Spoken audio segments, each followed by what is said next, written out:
Hello there, my name is Jade, and through the power of the algorithm, you have somehow found your way to my channel, and to this video where I'm talking about reading slumps. If you're anything like me, you do find yourself sometimes wanting to read and wanting to regain that energy you had as a high schooler who used to read like 70, 80 books a year, and now you read like 7 and you're stuck and it's not great.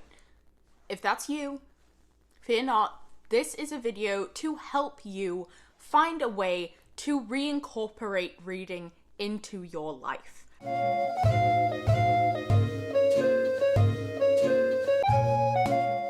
My first piece of advice about what to read when you are in a reading slump is to subscribe to some Substacks. Yes, I know what you're thinking. Hey, I came to this Booktube video for book advice.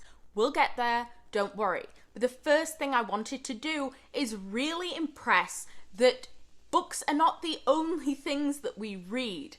And it's completely valid to read articles and be like, you know what, I do read a lot. Because probably you're already waking up and logging into Twitter and slightly ruining your day by reading the worst things that are happening in the world at this very moment. I mean, you know, not speaking from personal experience or anything. The opposite of that in mood is these letters that get sent to someone called John Paul Brammer, who runs Hola Papi. And essentially these letters come in and people come with all of their, you know, their life problems, and he kind of sets like a little bit of advice out for them in a very fun and heartfelt way.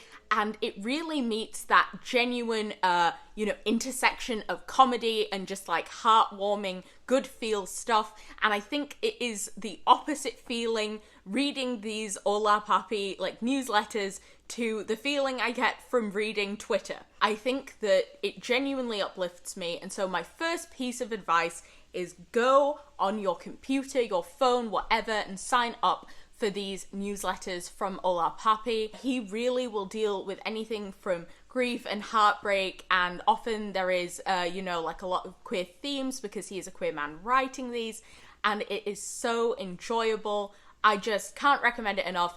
That will certainly help you at least get in that headspace of intaking more stories. So that's my first piece of advice if you are trying to get out of a reading slump, is to get a little creative with what you're reading and pick things that can really, get to the root of the problem in here.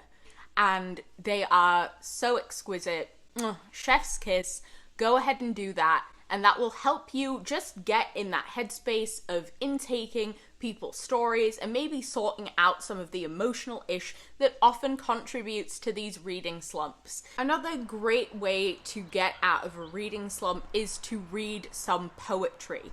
I would particularly recommend the poetry of Warsan Shire, who is a very famous poet who has inspired Beyonce and a lot of other people.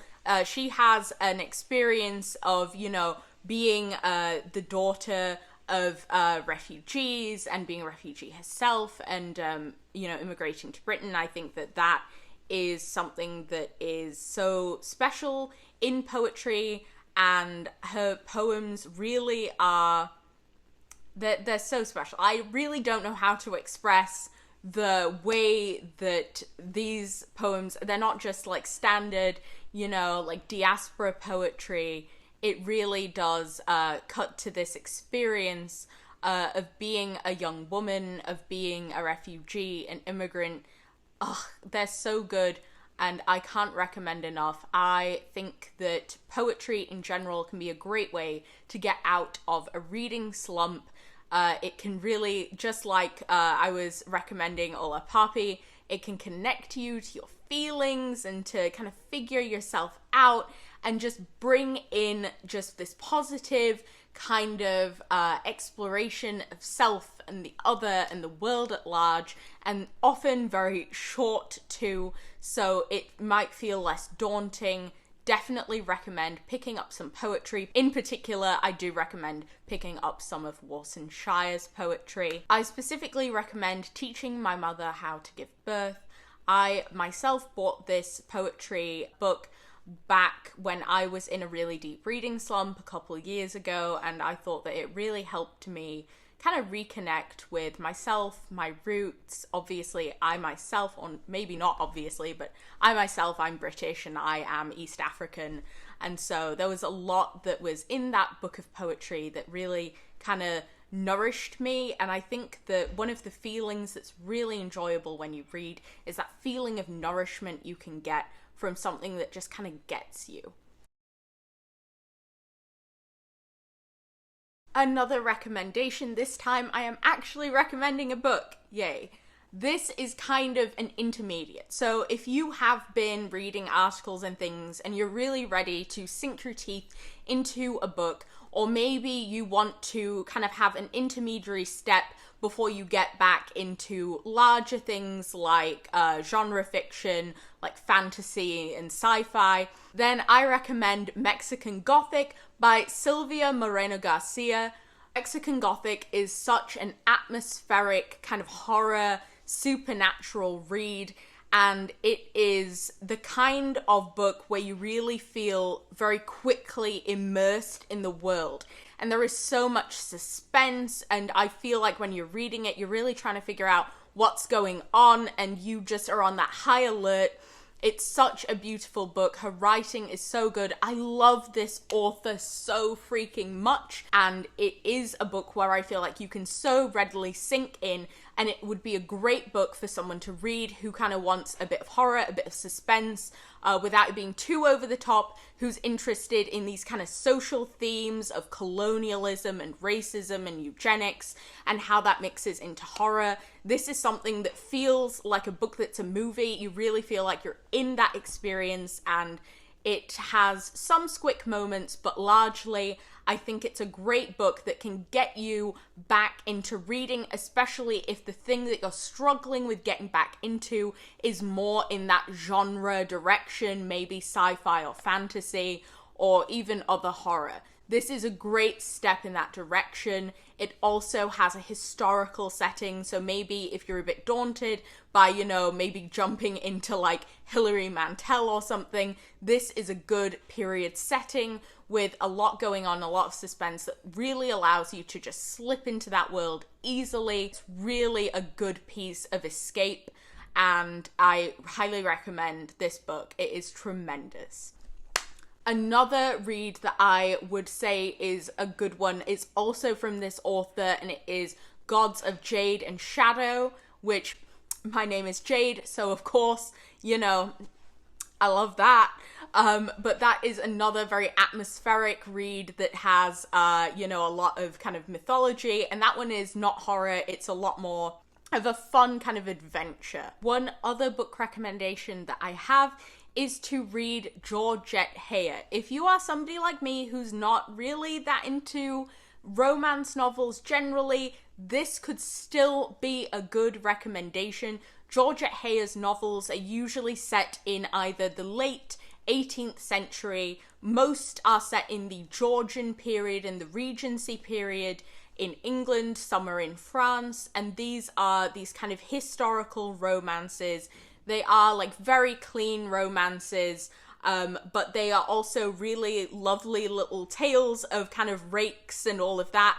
And especially if you're somebody who is into Bridgerton, you probably would like this. Personally, I didn't really like Bridgerton because I thought that the plot was very, very messy. But this is really like a very almost authentic kind of telling of, the Regency period in England and France. And I think that these are such good books. You can honestly tear right through them, even if you're in a reading slump. For whatever reason, they are just like eating cotton candy. You can just totally get in there and finish them. They are such fun kind of romps of books, and I think that this is a great way to break the ice if you just want something fun and lighthearted and you don't really want to stress about it and you just kind of want to, read a story between like a wily kind of girl in the Regency period and like some rake about town. In particular, with the Georgette Heyer books, let me recommend two that I remember enjoying a lot, and it was Devil's Cub If you really like that rakish kind of Byronic hero type thing, then that is definitely a book for you. And the other one is These Old Shades. These are really good and fun. Go ahead and enjoy them. And yeah, that's my little, like, romance inclusion. After saying I don't like romance books in my newbie tag, there's a recommendation for you nevertheless. A recommendation I have for people who, like me, really struggle with nonfiction is to read this bridge called My Back, Writings by Radical Women of Color.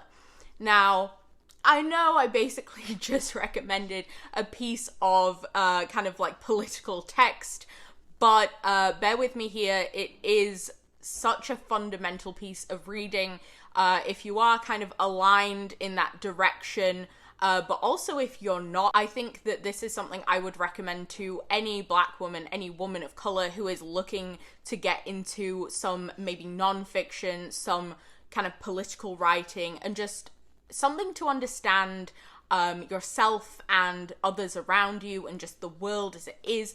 I think that we can experience so much trauma, and it can actually be one of the things that kind of bogs you down. I know for me, sometimes I don't want to step into books when I know that, you know, I'm gonna be represented badly in there, and I'm basically going to have racist experiences happening just through reading the work. And so I think that this is a really great read for somebody if you are looking to get more into that non-fiction direction, particularly if you're looking to get into theory or anything like that and you're a bit daunted at first. This is a book that has these really wonderful essays, and I can't recommend enough. It's such a fundamental piece of reading, and if you're in a reading slump and you want to feel kind of activated by a cause and by, you know, your experiences, you know, coming to light, just understanding things more, then just go ahead and read this bridge called My Back, Writings by Radical Women of Color. On that same note, I will also put forward the recommendation to read something that's a bit smaller. You may be aware of the situation we have where a lot of people kind of are using the term intersectional, and you may sometimes notice that people do not use this word very correctly. So my recommendation is to go ahead and just kind of do some searching for Kimberly Crenshaw's writing. And she was in the Stanford Law Journal, I believe. This is 1991, and this is where she coins intersectionality to explain the ways that anti-discrimination laws can actually negatively impact Black women. And so I think that this is also a really good piece of fundamental reading, and it can come from that same place where if it really ignites that passion in you, this could be a good way to start reading something again and feel a bit of that reading accomplishment. Another reading slump suggestion is to read some plays. I know it can be hard to just sit down and read a play, and it is often more interesting to watch a play happening in front of you, but I have really appreciated reading plays, especially not having access to a whole bunch of theatre productions. The plays that I would recommend for if you're in a reading slump and you just kind of want to get immersed in a story, Intimate Apparel by Lynn Nottage. Intimate Apparel is a play about a Black seamstress in New York City in the early 1900s, and she sews these exquisite like pieces of lingerie for these different clients. So she's in a very interesting place in terms of society at that time, as you can imagine. And so this is a play that kind of gets into that experience, and it's very beautifully written, and it is one of those plays where I feel like you can honestly just read the play and get a really good sense of it. One of the reasons I wanted to recommend reading a play instead of maybe jumping into a book is I do think, again, this is a way that might be a little easier if you can't find yourself focusing on the page when you're going through a lot of imagery, you know, something with a lot of purple prose or something like that might not be perfect for you, but plays might be, and that can really still satisfy that urge to read, and you can still feel that satisfaction of having taken in a good story. The other two plays that I would recommend are King of the Yees by Lauren Yee. This is one of those really enjoyable kind of family narratives between a daughter and a father, and it focuses on this family and the family association that they belong to. I think that this is such a good play to read if you are someone who usually really likes those kind of generational stories in books. I know I really love them. Like, I did really love Amy Tan, especially in high school. I remember reading her, and I recently watched her documentary. This is also by an Asian American writer, but also just is a generational tale that perhaps is a little easier to get into as a play versus, you know, one of these longer generational novels where you definitely can leave those books feeling like you have lived lifetimes. This is a really just like sensitive and kind of warm at the heart piece, and I really enjoyed this play. My final recommendation in terms of plays is Three Winters by, and I'm probably going to pronounce this wrong, so I'm so sorry, Tenya Stichivik. This is a play about a family, and it's very contained as a play, but it really does span this like history with this family from monarchy to communism to democracy and the EU. So there's this broad scope of like political and historical events with a generational story and the different members of this family.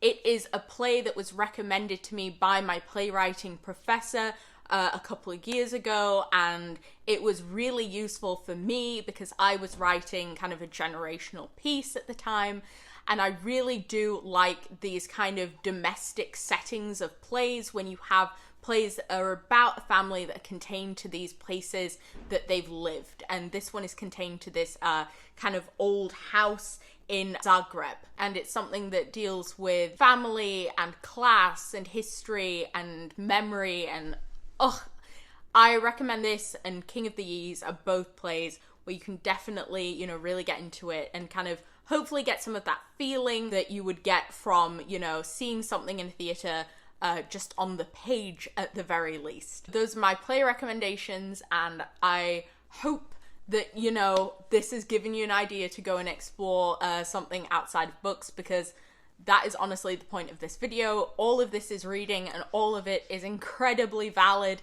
and you should never beat yourself up if you are wanting to read and you're not able.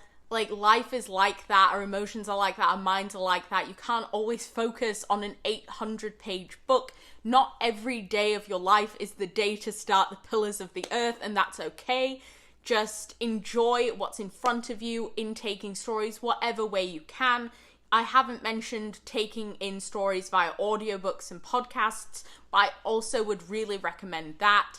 I, in particular, would say that if you're looking for a good podcast and you are more of a, not a foodie, but an eater, then I would recommend The Sporkful. You can intake lots of food stories, things like Rosa Parks' pancakes and the story behind that, with interviews with members of her family. It's just a podcast that has so many great tales, and again, that sparks a love of stories in you. Maybe that helps you back on your way as you try to rediscover reading and stories. There are so many ways that you can do that, and these are just a few that come to the top of my mind and that I've been enjoying. I hope that this is helpful for you, and yeah, I really just hope that you're able to intake stories whatever way you can, and don't be too hard on yourself if now isn't the time. With all of that said and all of these different recommendations, I just wanted to say have a great time with these stories, and I will see you in my next video.